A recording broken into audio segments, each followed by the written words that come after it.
The guard tower searchlight swept across the wire in a slow, mechanical arc, and Sergeant Thomas Franklin Silito pressed himself flat into the frozen mud of Stalag Luft 7. It was January 1945. Somewhere behind him, in a wooden hut that stank of unwashed wool and boiled cabbage, a Welsh corporal was coughing loudly on cue. Somewhere ahead, beyond the second fence, was the Silesian forest and 400 miles of occupied Europe between him and the British lines. He had done this before. He had done this 6 times before.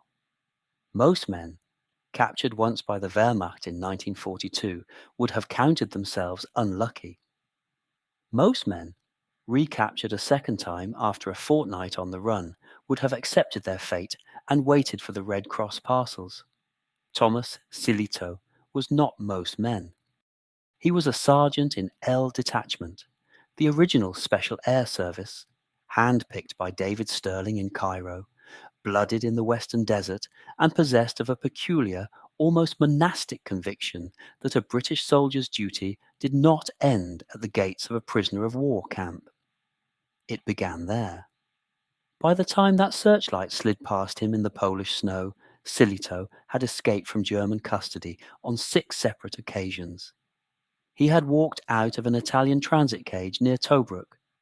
He had cut through the wire at a holding camp in southern Italy and walked, in stolen civilian clothes, across the Apennines. He had jumped from a moving train somewhere outside Munich. He had slipped his guards in a bombed-out marshalling yard in Saxony. Each time the Germans had retaken him. Each time, with a sort of professional courtesy that hardened into fury, they had moved him further east, deeper into the Reich, into camps with higher wire and crueler dogs. And each time, Sergeant Silito had begun, quietly, methodically, to plan the next attempt. What sort of man does this? What sort of training? What sort of regiment? What sort of country produces a non-commissioned officer who, half-starved on a diet of black bread and turnip soup, will sit on his bunk and study the rotation of the guards as if it were a problem in geometry? The answer, as we shall see, lies in a peculiarly British marriage of the unorthodox and the disciplined, forged in the heat of the Egyptian desert and tempered by an enemy who came in the end almost to respect their tormentor.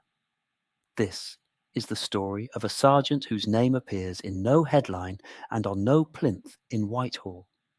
There are no statues to Thomas Silito. The official history of the SAS, when it was eventually written, gives him a paragraph.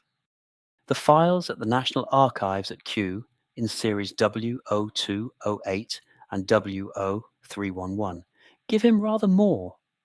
And what they describe is one of the most remarkable individual feats of resistance and endurance of the entire war. 7 captures, 7 escapes. A walk, in the last of them, across half a continent in the bitterest winter Europe had seen in a generation, with the Wehrmacht collapsing behind him and the Red Army churning forward in front. The question Whitehall would ask, when the dust of the war settled and the debriefing officers in their tweed jackets read his statement in a quiet room in Kensington, was not how he had survived. The Special Operations Executive had men who had survived worse. The question was rather different and rather more troubling. Why had the Germans, in 7 separate encounters, never simply shot him? The answer to that question would tell Britain something uncomfortable about the enemy she had just defeated, and something rather more uncomfortable about herself. To understand Sergeant Silito, one must first understand the curious, improvised, half-desperate Britain that produced him.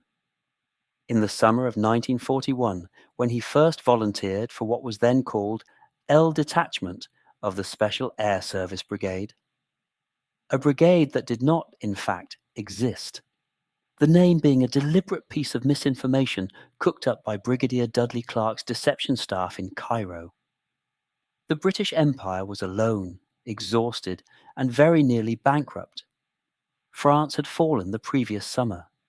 The Battle of Britain had been won, narrowly, in the skies over Kent. The Blitz was easing, but only because the Luftwaffe had turned east towards the Soviet Union, dragging the Wehrmacht with it in Operation Barbarossa. In Whitehall, Churchill's war cabinet was wrestling with a problem that admitted no easy solution. The British Army, after Dunkirk, had ceased to be a serious continental force. It had lost its tanks, its artillery, much of its small arms ammunition, and a great deal of its self-confidence on the beaches of northern France. The Royal Navy still ruled the home waters, just. The Royal Air Force, after Fighter Command Summer, was beginning the long, controversial, and immensely costly business of strategic bombing. But on land, the only theatre in which British soldiers could come to grips with the Germans was the Western Desert, where a thin scratch force under Wavell and then Auchinleck was trying to hold the Italians out of Egypt and the Suez Canal. It was in this strategic vacuum that the unorthodox warriors flourished. Churchill, who had been a soldier adventurer himself in his youth, Cuba, the Northwest frontier, the Sudan, the Boer War, had a romantic enthusiasm for irregular operations that horrified the more orthodox members of the General Staff. He wanted, as he put it, to set Europe ablaze, and to that end he had established in July 1940 the Special Operations Executive, an organization so secret that even some cabinet ministers were unaware of its existence. He had blessed the formation of the commandos. He had backed the long-range desert group. And when a young Scots Guards lieutenant called David Stirling, recovering in a Cairo hospital from a botched parachute jump, hobbled into Middle East headquarters on crutches in July 1941 with a proposal for a tiny, mobile, hand-picked unit that would attack Axis airfields deep behind the lines, the proposal was, against all bureaucratic precedent, approved. The British public, of course, knew nothing of this. They knew of Spitfires and shelters, of ration books and the wireless, of Mr. Churchill's growling, defiant broadcasts. They knew that the Empire was at war from Singapore to the Sudan. What they did not know was that, in a tented camp at Kabrit on the Great Bitter Lake, a few dozen officers and other ranks were learning to parachute, to navigate by the stars, to fire the Lewis bomb, a small, ingenious incendiary device invented by Lieutenant Jock Lewis, into the wings of parked Messerschmitts and Junkers. They were learning, in short, a new kind of warfare, one that drew on Britain's older traditions: the buccaneer, the irregular, the colonial scout. Lawrence of Arabia, an SAS officer, remarked years later, would have understood them perfectly. Thomas Sillitoe, a Yorkshireman in his mid-20s who had volunteered first for the Royal Engineers and then, finding peacetime soldiering insufficiently exciting for the commandos, was among the first non-commissioned officers to pass the grueling Kabrit selection. He was not a flamboyant man. Photographs of him from that period show a square, weathered face, dark hair cropped short, a small private smile. He spoke little. He kept his kit immaculate. He had, his officers would later note, a quite extraordinary capacity for cold patience. In a regiment that prided itself on producing individualists, Sillitoe was something different again. He was a professional. And in the desert war that was about to engulf him, professionalism would prove a survival skill of the very first order. By the spring of 1942, L Detachment had established itself as something more than a Cairo curiosity. Its first operation, in November 1941, a parachute drop behind the Gazala line, mounted in the teeth of a storm that scattered the men across 40 miles of desert and killed several of them outright, had been a failure that nearly destroyed the unit at birth. But Stirling, that strange, languid, immensely determined Scotsman, whom the Germans would shortly nickname the Phantom Major, had learned from it. Henceforward, L Detachment would not parachute. It would be driven into the desert by the long-range desert group, those magnificent navigators in their stripped-down Chevrolet trucks, dropped within striking distance of an Axis airfield and left to walk in by night. The results, between December 1941 and the summer of 1942, were spectacular. By the time of the fall of Tobruk in June, Stirling's men had destroyed something in the region of 300 Axis aircraft on the ground, more than the entire claimed score of any RAF fighter squadron. They had blown up fuel dumps at Benghazi. They had shot up airfield perimeter posts at Sirte and Tamet. They had, in the famous raid on the airfield at Sidi Hanesh in July 1942, driven straight onto the field in a column of armed jeeps and raked the parked aircraft with twin Vickers K guns. Sergeant Silito was on that raid. He was, by the testimony of his troop commander, calm under fire to the point of unnerving the men around him. The Germans were beginning to take notice. Rommel himself, in his diary, complained of the British raiding parties who appeared and disappeared like ghosts in his rear areas. The Afrika Korps formed a counter-raiding unit. The Luftwaffe began dispersing its aircraft. And in Berlin, in October 1942, Adolf Hitler dictated the document that would shape the rest of Sergeant Silito's war, the Kommandobefehl, the Commando Order. Henceforward, the Führer decreed all Allied commando troops captured behind the lines, whether in uniform or out, whether armed or not, whether surrendering or not, were to be slaughtered to the last man. No quarter, no prisoner of war protection. The Geneva Convention, as far as men like Silito were concerned, no longer existed. The Joint Intelligence Committee in London, when a copy of the order eventually reached Whitehall through the Polish underground, regarded it with a sort of cold professional fury. It was, in the view of the Foreign Office's legal advisers, a clear and premeditated breach of the laws of war, one that would, in due course, hang several German generals at Nuremberg. But for the men in the desert, the practical consequence was simpler and more chilling. If you were SAS and you were captured, you were probably going to be shot. That this did not happen to Silito when his luck finally ran out in October 1942 north of the Katara Depression was a matter partly of chance and partly of category.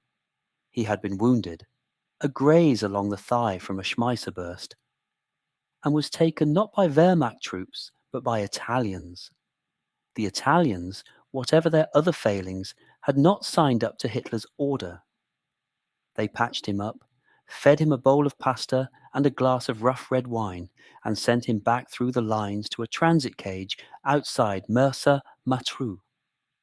From there, by stages, he went to Italy. It was his first captivity. It would last, by his own later reckoning, 11 days.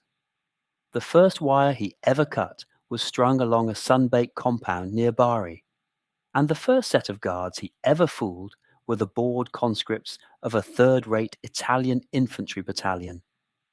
He was free for 4 days before a Carabinieri patrol picked him up at a railway halt outside Foggia.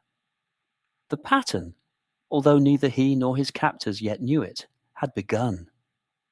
The Italian surrender in September 1943 transformed Sergeant Silito's situation, and with it the situation of some 70,000 other Allied prisoners held in camps the length of the peninsula. For a few extraordinary days, as Marshal Badoglio's government collapsed and the Wehrmacht surged south to disarm its former ally, the gates of the Italian camps stood, in many cases, literally open. The orders from London, transmitted via MI9, the escape and evasion branch of military intelligence, housed in a discreet office in Wilton Park and run by the formidable Brigadier Norman Crockett, were ambiguous and, in hindsight, catastrophic. Senior British officers in the camps were instructed to keep their men together and await liberation by advancing Allied forces. The advancing Allied forces, slowed by Kesselring's brilliant defensive campaign in the mountains, did not arrive. The Germans did. By the time Silito, then held at Campo PG 21 near Chieti, had grasped what was happening, German lorries were already pulling up at the main gate. He did not wait for orders. He climbed a wall, dropped into an olive grove, and walked, in shirt sleeves and a pair of stolen Italian peasant trousers, southeast towards the Adriatic. He survived for 19 days on figs, raw eggs from abandoned farms, and the extraordinary kindness of contadini families who fed him, hid him, and risked execution to do so. The story of those Italian families, the so-called Brigata Bianca network, supported in due course by SOE missions parachuted into the Apennines, is one of the great underwritten epics of the Italian War. He was retaken near Pescara by a Fell gendarmerie patrol that was sweeping the coast for escapees. He had been free for 19 days. He was, by now, his second capture. The Germans interrogated him for 3 days in a basement in Ancona, and when they discovered the small red SAS wings still sewn into the lining of his battle-dress blouse, he had, with a soldier's superstition, refused to remove them. The interrogation grew rougher. He gave them, as he had been taught to do at Kabrit, and refined at the MY9 lectures at the Beaconsfield Reception Centre, his name, rank, and number. Nothing else.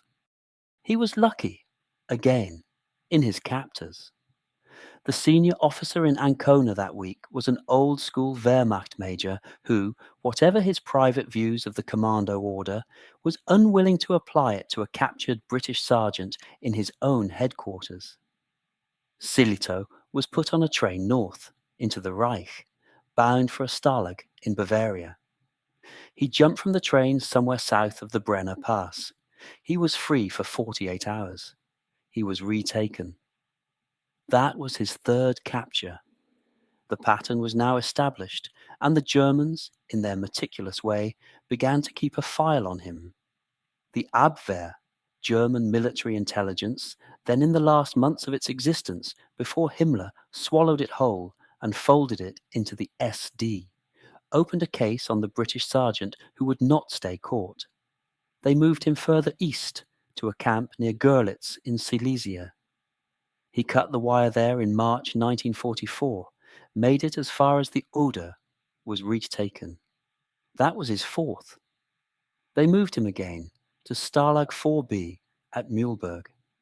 He concealed himself in a coal lorry. Fifth. They moved him to a punishment camp at Lambsdorff, where the wire was double, the dogs were Alsatians, and the commandant, an SS Hauptsturmführer with a dueling scar, made it personally clear that the next escape would end against a wall. Silito waited. He read the camp library's tattered copy of David Copperfield 3 times. He learned passable German from a fellow prisoner who had taught at a grammar school in Birmingham. He waited 4 months. Then, in August 1944, with the news from Normandy spreading round the huts in whispers, he cut the wire at Lambsdorff and walked into the Silesian forest. Sixth. The seventh and final escape, the one which, when its details were eventually pieced together by his debriefing officers in a Kensington flat in the summer of 1945, would leave Whitehall genuinely incredulous, began on the night of January 19th, 1945. Silito was by then at Stalag Luft 7 at Bankau, in what had until very recently been German Silesia and was about to become, with the Red Army's winter offensive, a battlefield. The temperature outside the wire was -20. The snow was 2 feet deep. And the camp commandant, A Luftwaffe colonel of the old officer caste, who had grown almost fond of his recidivist British sergeant, had received orders to march the entire camp west, on foot, ahead of the Soviet advance. This was the so-called Long March, one of the grimmest episodes of the European wars last winter. Some 80,000 Allied prisoners, many of them shot down RAF aircrew, were force-marched across Germany in temperatures that fell on some nights to -30. Hundreds died of exposure, of dysentery, of exhaustion. Some, too weak to continue, were shot by their guards in roadside ditches. Silito, who had spent the autumn carefully accumulating a small private kit, a wool blanket cut down into a poncho, a stolen pair of leather boots 2 sizes too big, lined with newspaper, a tin of condensed milk, a homemade compass fashioned from a magnetized razor blade and a pin, made his decision on the second night of the march. He had been observing, with that patient professional eye, the rotation of the guards. He had noticed that the column halted every 2 hours, that the guards lit small fires at the head and tail, that the middle of the column was, in effect, unwatched in the darkness between the fires. At a moment when the column had stopped in a pine wood west of Breslau, and a snow flurry came whipping down off the hills, Sergeant Silito simply walked sideways into the trees. He walked for 40 minutes. Then he walked east, not west, towards the British lines that were 500 miles away across a collapsing Reich. East, towards the Red Army, which was perhaps 80 miles distant and advancing. It was the calculation of a man who had thought carefully about probabilities. The Soviets were brutal, unpredictable, and shot first, but they were allies. The country between Silito and the British armies was infested with Volkssturm units, Hitler Youth, and Feldgendarmerie, all of them increasingly inclined to shoot any unidentified man on sight. He chose the Russians. For 11 nights he walked through forests, hid in barns, drank from frozen streams broken open with the heel of his boot. He saw, twice, the bodies of men in striped concentration camp pajamas lying in the snow at the edge of a road. He saw, once, a column of refugees, German civilians, women and children mostly, pulling handcarts of household goods, being machine-gunned from the air by a Soviet ground attack aircraft. He hid, that night, in a haystack and wept the only time, he later told his wife, that he wept during the entire war. On the 12th morning, a Red Army reconnaissance patrol found him on a road southeast of Posen. They were Cossacks, of all things, mounted on small, wiry horses, and they very nearly shot him on sight. He was wearing a mixture of German civilian clothes and the remains of his SAS battle dress, and he spoke no Russian. He saved himself by holding up his hands and shouting, in his Birmingham grammar school German, "English! English! Soldat!" A junior officer who spoke a little Polish was summoned. Silito was disarmed, fed black bread and a cup of something that tasted like petrol, and driven, in the back of a Studebaker lorry, eastwards into liberated Poland, and the slow, frustrating 6-week journey home through Odessa and Port Said that would eventually return him to Liverpool docks on a grey morning in April 1945. The bill for what Sergeant Silito had achieved was paid, in the main, by other people. It is one of the harder truths of escape and evasion warfare that the man who runs leaves behind, in every camp from which he flees, a trail of consequences for the men who do not. In the days after his fourth escape, from the Silesian Stalag in March 1944, the commandant, a Wehrmacht officer who lost his command in consequence, withdrew Red Cross parcels from the entire British compound for a fortnight. Men went hungry. One, an RAF flight sergeant from Hull, who was already suffering from tuberculosis, did not survive. His name was George Hempseed, and he is buried in the Commonwealth War Grave Cemetery at Poznan. The Italian families who had hidden Silito in the Apennines in September 1943 paid a heavier price still. The Wehrmacht's reprisal policy in occupied Italy, formalized by Field Marshal Kesselring's notorious order of June 1944, was that for every German soldier killed by partisans or escaped prisoners, 10 Italian civilians were to be shot. There is no evidence Silito himself caused any reprisals. But the network that fed him, the women who left bread on stone walls, the priests who hid him in vestries, the shepherd who guided him over a pass at night, was, in the months after he passed through, broken up. 2 of them, a husband and wife from a village near Sulmona, were shot by the SS in February 1944 for aiding enemies of the Reich. Their names appear in a memorial outside the church there.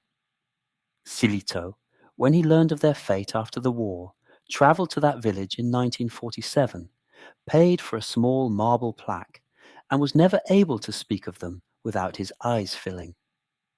There was a cost, too, to Whitehall, although a more abstract one.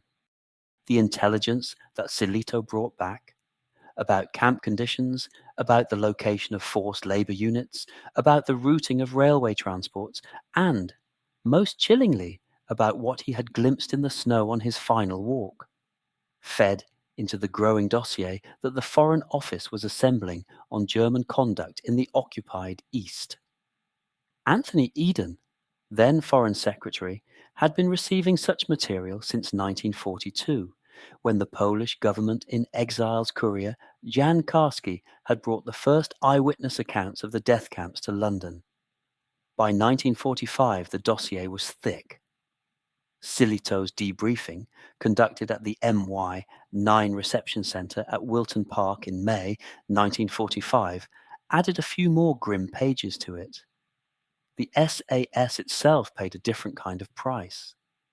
Of the original L Detachment members who had drunk with Stirling in the bar of Shepherd's Hotel in Cairo in the autumn of 1941, perhaps a third were dead by the war's end.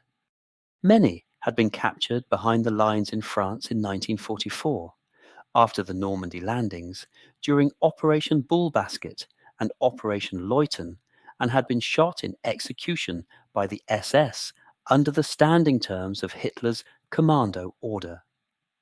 Their bodies were dumped, in some cases, in unmarked forest graves in the Vosges. After the war, an SAS war crimes investigation team, operating irregularly and with a certain freelance ruthlessness under Major Eric Bill Barkworth, tracked the perpetrators across the wreckage of Germany. Several were hanged. The story of that investigation is itself one of the strangest postscripts of the European war. Silito, although he had escaped the executions, was marked by what he had seen. The medical officer who examined him at the reception centre in May 1945 noted, in language characteristic of the period, that the sergeant exhibited some nervous strain, evidenced by reluctance to discuss certain Polish localities and difficulty sleeping. We would today call it post-traumatic stress disorder. He called it, when his daughter asked him in the 1970s, just a touch of the desert dreams, love. They come and go. The Special Air Service, the regiment that had made Thomas Silito, and that he, in his quiet, stubborn way, had served so completely, was disbanded in October 1945.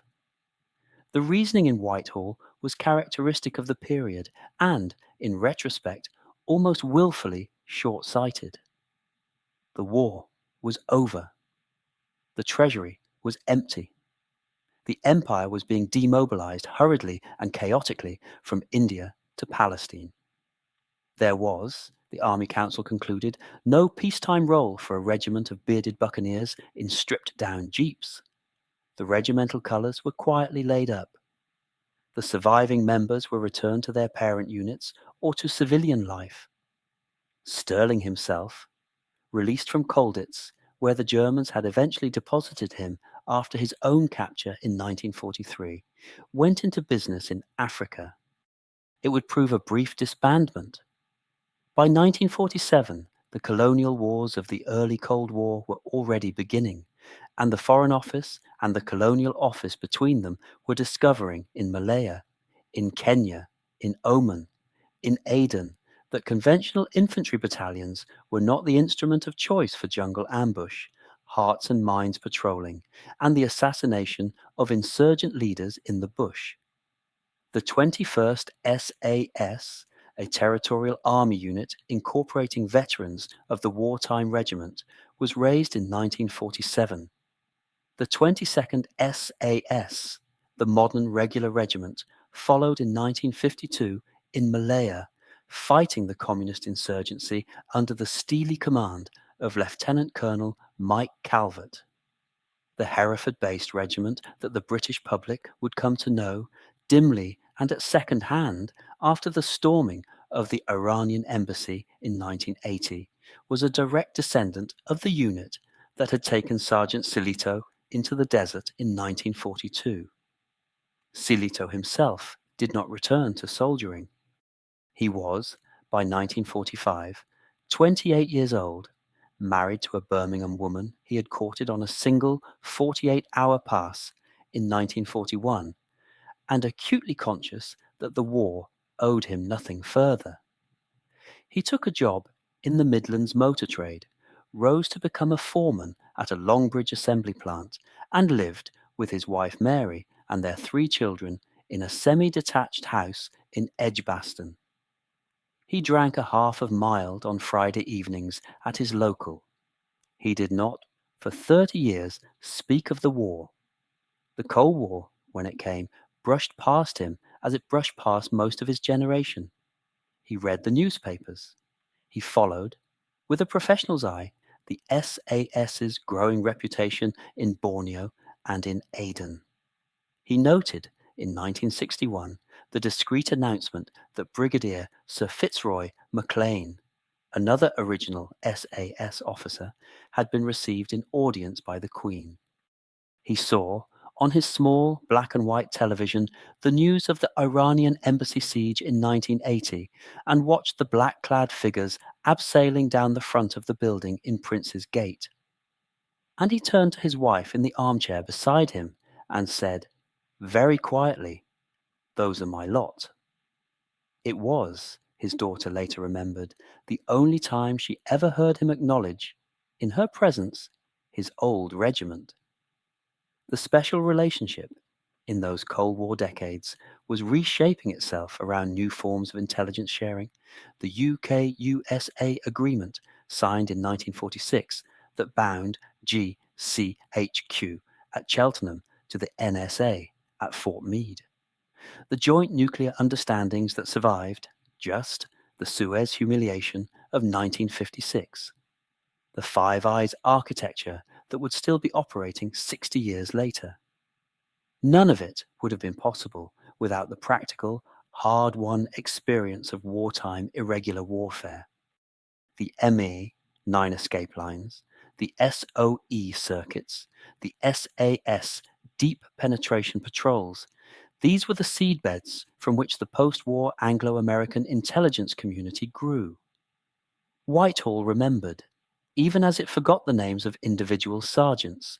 Silito died in 1987 of a heart attack in his garden in Edgbaston. He was 69. The local paper carried a small obituary.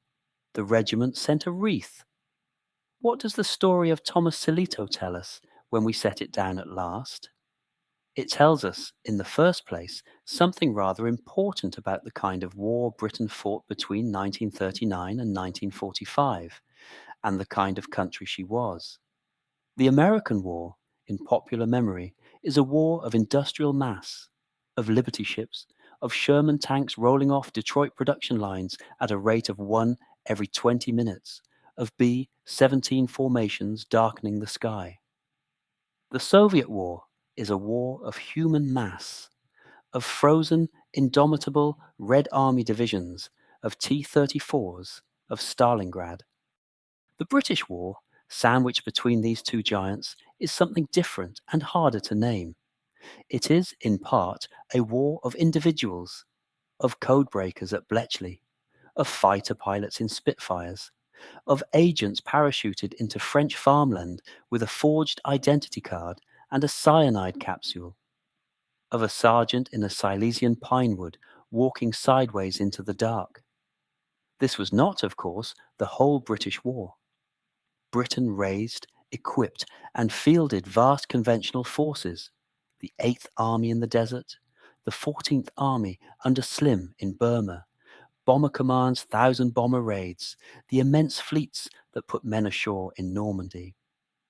But woven through that conventional effort was a tradition, older than the war and traceable back through Lawrence and Wolseley and Wellington's intelligences in Spain, of small numbers of unusual men doing unusual things in unusual places.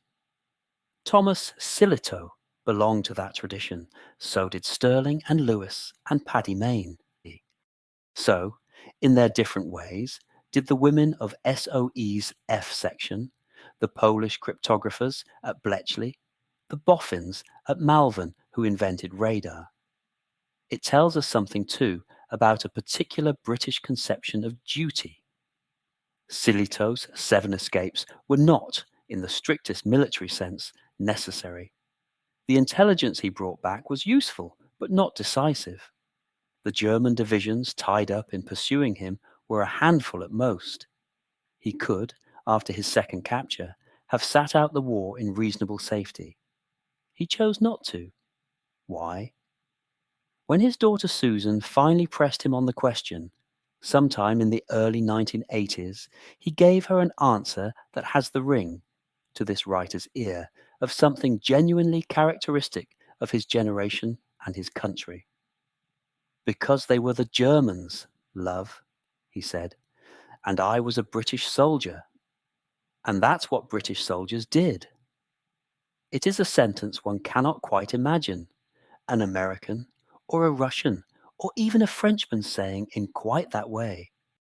It is a small, dry, slightly self-deprecating statement of an entire moral universe, a universe in which the chain of command extended, in some unspoken sense, into the prisoner of war camp, and the soldier remained on duty until the war ended, or he did. It is a universe that has, in many ways, passed. But it is worth remembering it existed, and worth remembering the quiet, ordinary men who lived inside it. The wire at Stalag Luft 7 has long since been rolled up. The huts have been pulled down.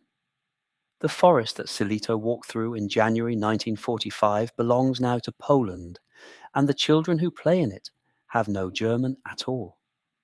The SAS has become, for better and worse, a globally recognized brand, the subject of memoirs, films, conspiracy theories, and occasional public scandals.